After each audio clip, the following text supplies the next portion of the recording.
Saya percaya bahwa situasi yang hari-hari ada indah bagi kita semua. Terus mempertahankan iman karena kita mengerti. Satu hari nanti Bapak Ibu, waktu Anda tiba di rumah Bapa, Tuhan Yesus pernah berkata, kalau aku datang kali yang kedua, adakah aku dapati iman di muka bumi?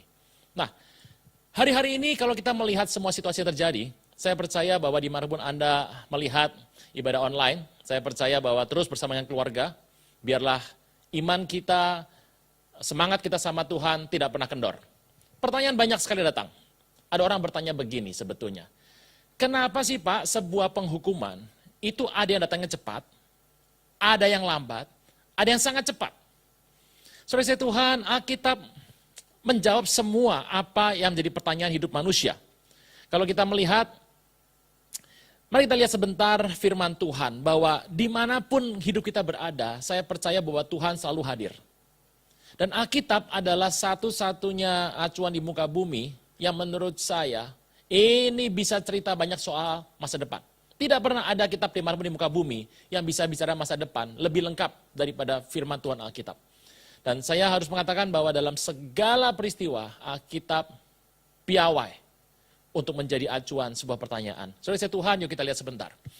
Apabila sebuah penghukuman itu datang dalam kehidupan manusia, karena tidak mungkin tidak ada penghukuman, karena banyak orang dalam kehidupannya itu menciderai hati Tuhan. Penghukuman yang dari Tuhan berikan, yang diizinkan Tuhan datang kepada bumi, itu macam-macam waktunya. Ada yang waktunya lama, sehingga orang berkata, Tuhan kenapa tidak ada keadilan? Saya nggak tahu Anda pernah berkata begitu, atau Anda pernah merasa seperti itu. Mari kita lihat sebentar, kita mengingat kembali sebuah kisah yang menarik zaman Nuh. Kejadian 6 ayat 13, Tuhan perintahkan supaya Nuh membangun bahtera, karena bumi sudah rusak. Nah saudara saya Tuhan, Anda bisa bayangkan, Nuh membangun bahtera itu di atas sebuah bukit, aneh sekali sebetulnya. Dia mengambil kayu dari sana, kemudian membangun bahtera dalam waktu yang sangat amat panjang untuk ukuran manusia. Anda bisa bayangkan hari itu, ditemukan yang benar itu cuma Nuh, istrinya, anaknya 3, dan 3 menantu. Satu keluarga benar semua ini. Dan hati mereka selalu sedih mendengar kejahatan-kejahatan yang terjadi. Kita membuka sebentar firman Tuhan, kalau Anda ada firman Tuhan, Anda bisa membuka, atau Anda ada gadget dengan cepat, Anda bisa membuka Kejadian 6, ayat ke-13. Firman Tuhan, luar biasa sekali. Mengatakan seperti ini. Aku telah memutuskan untuk mengakhiri hidup segala makhluk, sebab bumi telah penuh dengan kekerasan oleh mereka, jadi aku akan musnahkan mereka bersama dengan bumi. Anda bisa bayangkan. Kejahatan yang terjadi itu terus terjadi, dan ada waktu jeda yang sangat lama. Kenapa sih orang jahat di muka bumi, tidak ada yang baik semuanya, dan tiba-tiba Tuhan berikan waktu yang sangat panjang? Kalau Anda melihat Kejadian 18, kisah yang sama soal Lot. Lot itu juga sama Bapak Ibu. Lot itu orang benar. Perjanjian baru katakan hati yang benar tidak tahan melihat kondisi Sodom dan Gomora. Dosanya luar biasa. Sudah naik sampai kepada Tuhan. Ada dosa-dosa yang dengan cepat naik kepada Tuhan. Ada dosa-dosa yang sepertinya lambat. Lot ditemukan benar. Dan apa yang terjadi? Dia, istri, 2 anak perempuan. Bahkan mantunya pun bukan orang yang baik. Dikirimlah 2 malaikat datang kepada mereka. Dan Lot terus-menerus hatinya menjadi gundah, galau Bapak Ibu, stres karena melihat kekacauan depan mata. Ciri orang benar adalah, waktu engkau melihat sebuah peristiwa kejahatan di depan matamu, dan hatimu gak bisa nerima, ciri orang benar. Salah satu ciri pertama ya, orang benar. Ada banyak orang kalau melihat kejahatan, ya bilang, biasa-biasa saja, tenang-tenang saja, anggap biasa. Saya mau beritahu, bukan ciri orang benar. Saudara Tuhan, apa yang terjadi? Pada saat terjadi peristiwa Lot, malaikat sampai bilang begini sama Lot. Kalau engkau tidak keluar dari tempat ini, tidak bakal terjadi sebuah penghukuman. Saudara Tuhan, ada waktu yang sangat panjang, ada keluh kesah. Kejadian 18, kita buka sebentar dengan cepat Bapak Ibu. Ayat yang ke-20, Kejadian 18, ayat yang ke-20 firman Tuhan. Sesungguhnya banyak keluh kesah orang tentang Sodom Gomora, dan sesungguhnya sangat berat dosanya. Ada keluh kesah yang terus ada. Berarti ada waktu jeda yang panjang, sepertinya Tuhan kasih kesempatan demi kesempatan demi kesempatan. Ada keluh kesah. Tolong mengerti Bapak Ibu, seluruh kisah soal penghukuman erat kaitannya sama pertobatan. Sebagai manusia sulit bagi kita kalau mengatakan bahwa kalau saya menghukum saudara, pada saat yang sama saya mengasihi saudara, itu berat. Susah dipahami secara manusia, walaupun mungkin ada. Tapi di mata Tuhan, itu perkara yang biasa. Karena semua kemurahan Tuhan berikan, tujuannya satu. Pertobatan supaya manusia bisa kembali berpaut bersama dengan Tuhan. Saudara Tuhan, apa yang terjadi? Kadang-kadang kalau sebuah peristiwa kejahatan terjadi, dikasih waktu yang panjang, berulang-ulang sebelum eksekusi terjadi, karena kasih Tuhan. Contohnya siapa? Niniwe, ibu kota Asyur. Nabi Yunus dikirim ke sana, Yunus bin Amitai dikirim ke sana untuk memperingatkan orang Niniwe selama 40 hari setelah kejahatan yang begitu banyak terjadi. Unik ya, lama sekali loh Bapak Ibu, lama. Bahkan setelah mau eksekusi pun masih ditambah 40 hari lagi. Menurut Alkitab, ternyata penghukuman itu ada masa yang cepat, ada yang lambat. Yang saya cerita barusan, itu adalah yang lama. Ada yang tipe begini, Pak ini orang jahatnya bukan main Pak, tapi kenapa penghukumannya nggak pernah tiba? Saya mau beritahu, karena kedaulatan Tuhan mengatakan ada yang tipenya seperti itu. Siapa contohnya? Peristiwa Nuh, peristiwa Lot, peristiwa Yunus dengan Niniwe. Ini adalah peristiwa yang terjadi lama dan panjang. Dan saya berdoa Bapak Ibu, kalau kita ngerti begini, maka hati kita adalah diselaraskan dengan Tuhan. Kadang-kadang manusia kalau ngalami satu nggak enak, langsung pengen menuntut pembalasan. Pembalasan hak Tuhan Bapak Ibu. Kenapa kok terjadi yang namanya peristiwa seperti ini? Kejahatan terjadi, tapi Tuhan kasih sepertinya waktu yang panjang. Menunda. Jawabannya satu. Biasanya yang melakukan ini adalah orang tidak kenal Tuhan. Orang yang gak dekat sama Tuhan. Kemurahan sorga mengizinkan berkali-kali. Nabi dikirim, signal dikirim. Supaya apa? Supaya mereka punya waktu yang cukup panjang. Saudara Tuhan, itu yang pertama. Jadi ada penghukuman yang jatuhnya lama. Tetapi Alkitab berkata, ada penghukuman yang datangnya cepat, datang masa waktunya pendek. Contohnya siapa Bapak Ibu? Ada, yang nomor 2 adalah Daud bin Isai. Dalam peristiwa Batsheba, kalau Anda mengerti 2 Samuel 11 dikatakan firman Tuhan, peristiwa itu dimulai pada saat Daud memberontak secara hati kepada Tuhan. Dan hari itu dia tidak berperang, dia tidak berjaga-jaga, dia ketemu dengan Batsheba. Nah, lagi mandi. Apa yang terjadi? Peristiwa itu terjadi, pemberontakan terjadi, dan setelah itu Tuhan menegur Daud dengan mengatakan melalui Nabi Nathan bahwa satu hari yang terjadi peristiwa A, B, C, D, dan hari itu Daud betul-betul bertobat. Pada saat bertobat, kita buka firman Tuhan, ini bagus sekali Bapak Ibu. Kadang-kadang kita ngalami ini. Saya harap Anda tidak mengalami yang, Pak, kalau saya pengen yang kalau saya salah hukumannya lama. Kedaulatan di tangan Tuhan Bapak Ibu. Yuk kita buka sebentar firman Tuhan. Dalam kitab kedua Samuel 11 ayat yang pertama. Pada pergantian tahun waktu Raja biasanya maju berperang, Daud menyuruh Yoab maju beserta orang-orangnya, seluruh Israel semuanya. Mereka musnahkan Bani Amon, mengepung kota Rabah, Daud sendiri bahkan tinggal di Yerusalem. Hari itu peristiwa terjadi dan hari itu Daud bertobat. 2 Samuel 12, Nathan memperingatkan Daud bahwa akan terjadi seperti dan Daud betul-betul bertobat hari itu. Mungkin satu masa Bapak Ibu, apa sih yang namanya berjaga-jaga? Dengar kisah ini, berjaga-jaga seperti ini. Waktu mungkin kau berbuat salah, engkau ditegur Tuhan. Dan isunya adalah engkau akan mengalami begini, kata Nathan, begini-begini. Karena alasannya satu, karena menghina Tuhan.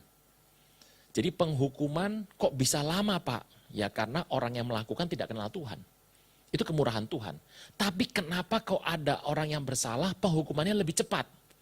2 Samuel 12 ayat 9 Tuhan berkata, mengapa engkau menghina Tuhan dengan melakukan apa yang jahat di matanya? Bapak Ibu, ada beda loh Bapak Ibu. Dosa itu adanya bukan di tubuh, dosa itu adanya di jiwa. Roh itu pemberontakan, dosa itu di jiwa. Sebuah contoh ya Bapak Ibu, gampang saja. Anda kalau pengen ngambil jemuran tetangga, ini kebangetan kalau sampai melakukan Bapak Ibu. Itu niat mau mengambil, namanya dosa.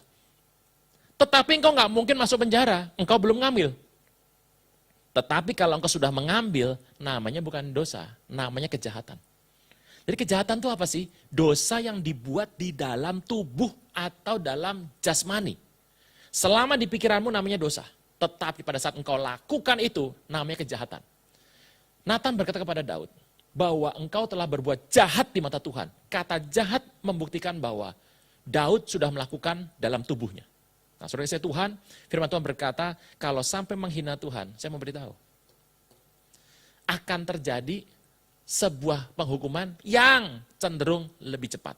Firman Tuhan mengatakan. Nah, saudara saya Tuhan, kenapa Daud mendengar ini tiba-tiba dia bisa miss? Anda tahu ceritanya. Peristiwa kan dimulai sebetulnya kehancurannya gara-gara Amnon, anak Daud, naksir sama adiknya Tamar. Tamar ini adik kandung dari Absalom. Dan Daud tahu itu, Daud tahu persis. Dan kenapa waktu peristiwa pemerkosaan Tamar terjadi oleh Amnon, dan Daud tidak memarahi dan tidak menghukum habis-habisan Amnon. Saya dalam hati berpikir, kalau Daud hari itu mengambil keputusan yang tegas dan keras kepada Amnon, kemungkinan besar Absalom tidak akan memberontak. Karena pemberontakan Absalom dipicu oleh dia melihat ketidakadilan di mana ayahnya tidak menghukum Amnon. Tapi kalau kita tarik ke belakang Bapak Ibu, jangan-jangan Daud juga tidak bisa berlaku keras sama Amnon. Jangan-jangan kalau Daud menghukum Amnon, nanti Amnon bisa bilang begini, "Papi, kamu juga buat yang sama kok dengan ibu Batsheba." Nah kalau itu dibalikan, Daud juga pusing. Setelah peristiwa terjadi pemberontakan, ada pesan dari seorang nabi, ada mimpi, ada nubuatan mungkin disampaikan, dan kita mengalami pertobatan. Tapi ingat Bapak Ibu, sejarah selalu berulang. Apa yang membuat Daud menjadi lengah, tidak berjaga-jaga? Kita lihat, 2 Samuel 12 ayat 26. Yoab berperang 2 Samuel 12 ayat 26 melawan Raba kota Bani Amon dan merebut kerajaan. Yoab menyuruh orang kepada Daud dengan pesan, aku perang melawan Raba dan telah merebut kota air. Sebab itu kumpulkan sisa tentara, kepung kota itu, rebut supaya jangan aku yang merebut kota itu dan jangan sampai namaku menjadi juga nama kota itu. Karena zaman dulu siapa merebut kota menjadi sebuah nama. Anda pernah dengar nama kota Alexandria di Mesir, Anda sudah tahu penakluknya pasti Alexander Agung. Sesudah itu Daud mengumpulkan seluruh tentara, ia berangkat ke kota Raba berperang melawannya dan merebutnya, ia mengambil mahkota dari kepala raja mereka, beratnya 1 talenta emas. Bertatakan sebuah batu permata yang mahal dikenakan pada kepala Daud, diangkutnya banyak jarahan dari kota itu. Penduduk kota diangkutnya dan dipaksa bekerja dengan gergaji, pengerek besi, kapak, dipekerjakan mereka di tempat pembuatan batu bata. Demikian juga diperlakukan Daud segala kota Bani Amon dan pulanglah Daud dengan seluruh tentaranya ke Yerusalem. Pada saat Daud sudah bertobat, sungguh-sungguh tiba-tiba Daud mendapat kemenangan yang sungguh luar biasa. Begitu dia menang, namanya mungkin diabadikan di kota, terima kemuliaan mahkota raja diambil dan itu betul-betul mahkotanya adalah mahkota yang penuh dengan bernilai sekali. Tiba-tiba Daud menjadi lupa atau tidak berjaga-jaga dengan peristiwa yang menimpa Tamar berikutnya. Makanya Bapak Ibu, saya percaya Anda mengalami keberhasilan. Puji nama Tuhan. Waktu engkau terima keberhasilan, promosi, tetaplah untuk kau berjaga-jaga dalam hidup ini. Jangan sampai iblis mengambil keuntungan. Karena kebanyakan orang bilang ini, Pak, saya lagi terpuruk Pak, iblis sedang mengincar saya. Oh tidak, iblis mengincar Anda waktu engkau sedang dalam puncak-puncaknya. Waktu engkau dalam kondisi berhasil. Waktu engkau dalam kondisi yang powerful. Waktu engkau dalam kondisi yang betul-betul dihormati orang. Berhati-hatilah. Dan apa yang terjadi? Karena dia menghina Tuhan. Dia sudah bertobat, tapi dia lupa terjadi pemicu peristiwa Amnon. Kemudian peristiwa Absalom, Anda tahu kerugiannya? Saya akan bikin daftar sebentar. Amnon dibunuh oleh Absalom, Tamar mengalami pemerkosaan, Absalom kemudian dia dibuang, Waktu dia dibuang, dia meminta Yoab untuk mengundang dia dengan cara membakar ladang dari Yoab. Berapa besar saya nggak tahu.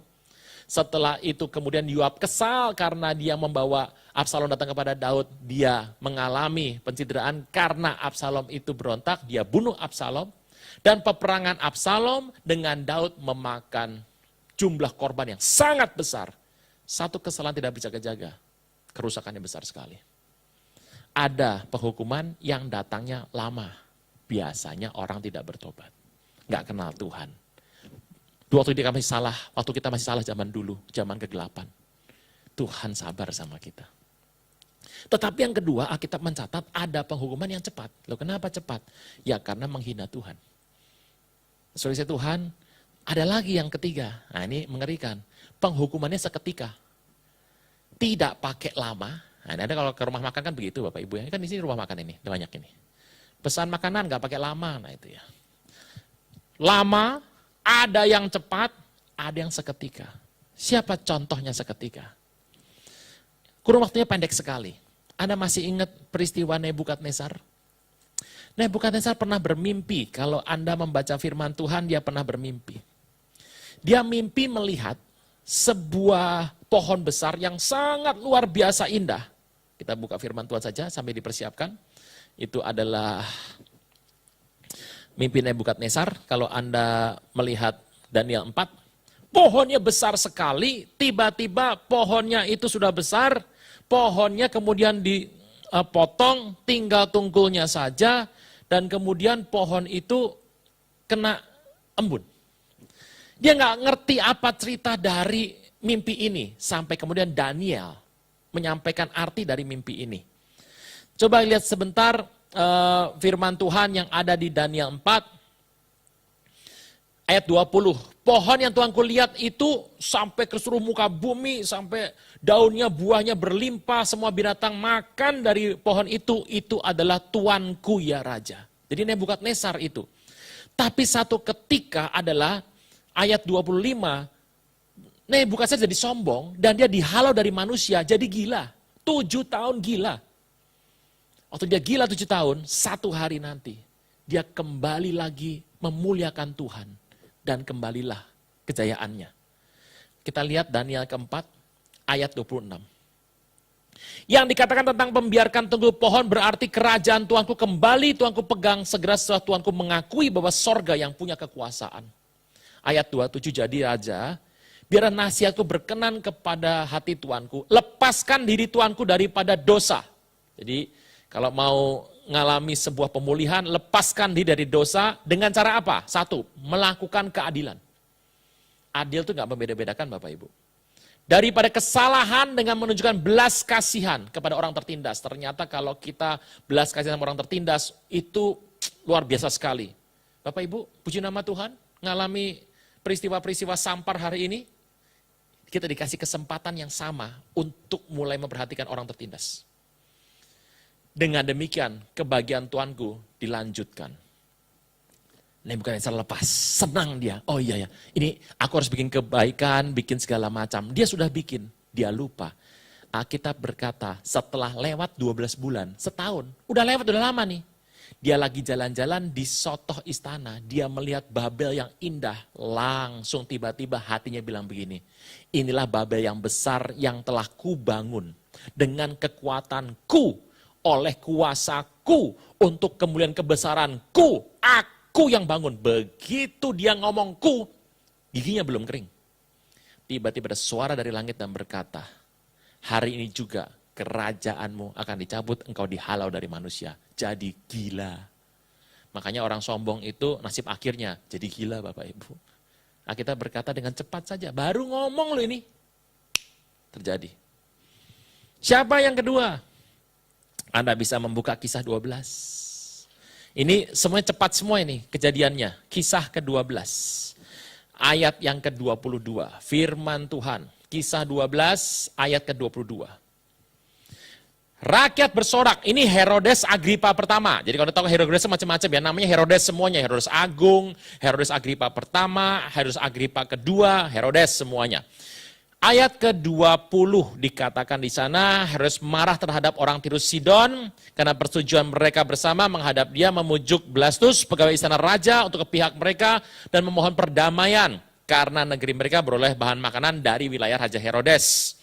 Pada hari yang tentukan, Herodes mengenakan pakaian kerajaan, duduk di atas tahta dan berpidato. Habis pidato, Anda bisa bayangkan, rakyatnya bersorak dan membalas berkata, ini suara Allah, bukan suara manusia. Herodes itu harus dipuji orang, ditepokin, akibatnya dia merasa dirinya jadi Tuhan. Seketika itu juga, ayat 23, ditampar malaikat Tuhan karena dia tidak menghormat kepada Allah. Dia mati dimakan cacing. Sesuai Tuhan, cuma ada 3 orang di muka bumi ini yang mati dimakan cacing. Apa itu cacing, Pak? Dari tubuh yang sehat keluar cacing, makan daging sebelahnya jadi busuk, keluar lagi, makan daging sebelahnya jadi busuk, satu tubuh busuk semua. Terus lepas badannya. Siapa yang alami begini? Masih ingat Antiochus Epiphanes? Lambang antikristus pada zaman peristiwa sejarah Israel? Itu mengalami peristiwa yang sama.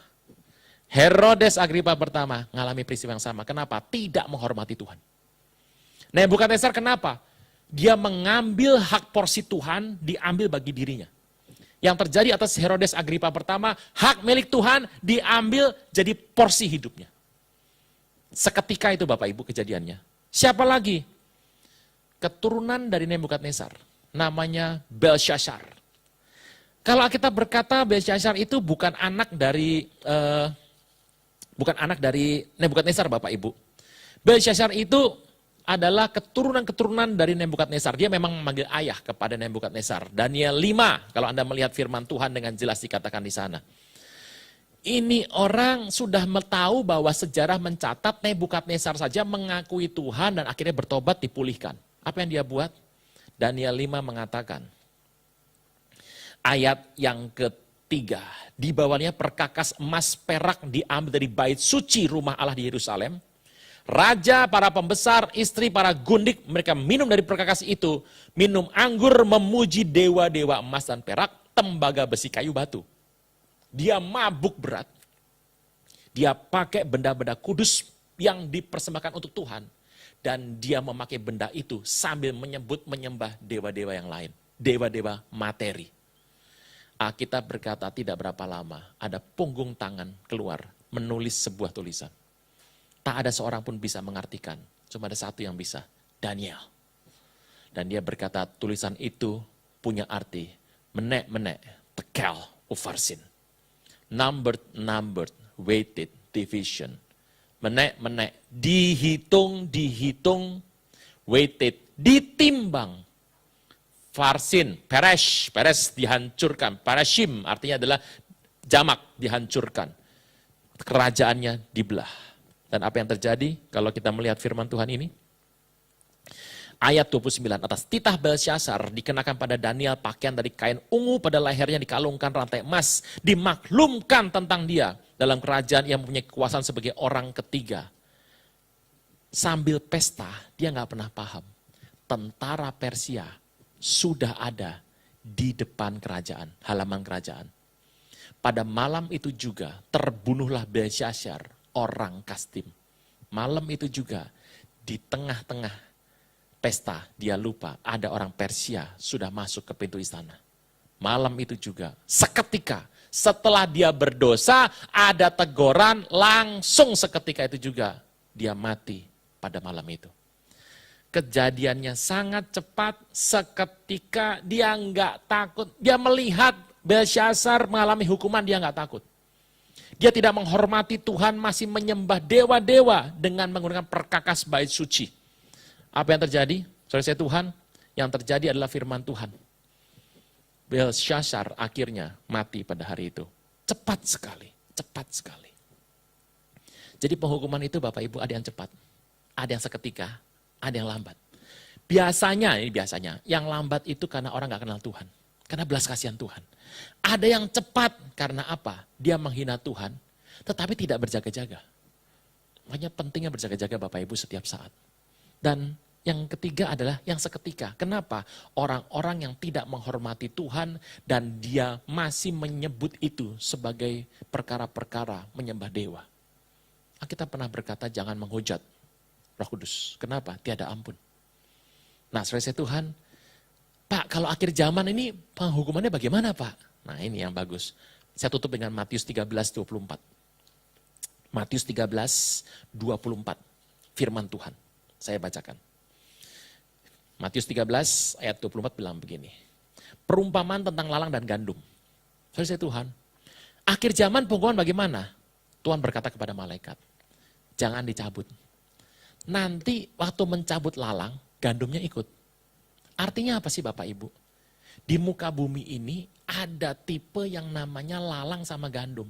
Gandum itu Kristen Pak, belum tentu. Kristennya ada yang lalang Bapak Ibu. Warnanya sama. Keberadaannya sama di tengah-tengah gandum. Nah, kalau ada di tengah gandum lalang itu, jangan-jangan itu namanya Kristen lalang. Ada. Menyatu, dan Tuhannya sudah bilang, jangan dicabut, nanti kecabut gandumnya. Berarti gandum sama lalang itu tumbuhnya bersama dan dekat sekali. Bapak Ibu, warnanya sama. Tidak ada bedanya. Bahkan tuannya sampai mengatakan jangan dicabut, bisa salah. Padahal ini adalah pelayan-pelayan yang kerjanya di ladang jago membedakan. Tuannya bilang jangan. Akhir zaman seperti ini. Pak, dari mana saya bisa bedakan? Gampang Bapak Ibu. Kegoncangan yang terjadi hari-hari ini. Jangan bilang gini, kalau Kristen pasti selamat. No. Alkitab berkata, semuanya ngalami yang sama. Nanti di akhir akan selesai semua, baru dipisahkan mana lalang, mana gandum. Hari-hari berjaga-jaga saja Bapak Ibu. Lalu bedanya apa lalang sama gandum? Cuma satu. Tempatnya sama, tumbuhnya bersama, berimpitan lagi. Berimpitan bukan jauh-jauh, berimpitan loh. Dan warnanya sama. Cuma satu bedanya. Gandum itu begini Bapak Ibu. Nih. Gandum begini. Lalang, tegak, tercacak. Gampang lihat orang Bapak Ibu. Kalau sudah mulai begini. Lah saya nggak ajar Bapak Ibu jadi seorang yang menghakimi manusia ya. Nanti Anda a priori ngelihat orang prasangka-prasangka, lama-lama malah jadi nggak unity. Nggak begitu Bapak Ibu. Nih. Dia menggunakan semuanya demi kemuliaan dirinya. Nih, begini. Gandum begini. Makanya tiap hari bisa kejaga. Kalau ada rasa, wah saya dipakai Tuhan nih. Cepet begini. Bukan kita takut penghukuman. Takut nyakiti hati Tuhan. Bapak Ibu, saya percaya. Sharing yang singkat ini, Anda bisa tangkap. Biar Roh Kudus kasih pengertian lebih lagi. Dan saya berdoa, biarlah di masa-masa ini, Bapak Ibu. Ini Senin, Selasa, Rabu, Kamis gak ada bedanya Bapak Ibu. Puji nama Tuhan ya. Iya. Anda sekarang sama semua kok. Dan saya tahu Anda lebih segar, kenapa? Lebih gemuk di rumah terus. Tapi saya berdoa biar rohanimu juga lebih gemuk lagi. Bapak di sorga berkati berlimpah-limpah yang sudah mendengar sharing ini. Biar Roh Kudus terus membawa kami makin mengerti. Hati kami semakin direndahkan. Kami menjadi kecil, biar Tuhan makin besar. Karena kami ingin satu hari nanti, waktu mempelai pria datang, Raja kami datang. Kami dengan bangga boleh mengatakan, Tuhan, ini iman yang kau cari. Ini talenta yang kau minta plus bunganya. Dan kita akan berbangga. Raja kita, mempelai kita berkata, hambaku yang setia, masuklah dalam kerajaan Tuhanmu. Tuhan Yesus memberkati berlimpah-limpah. Haleluya.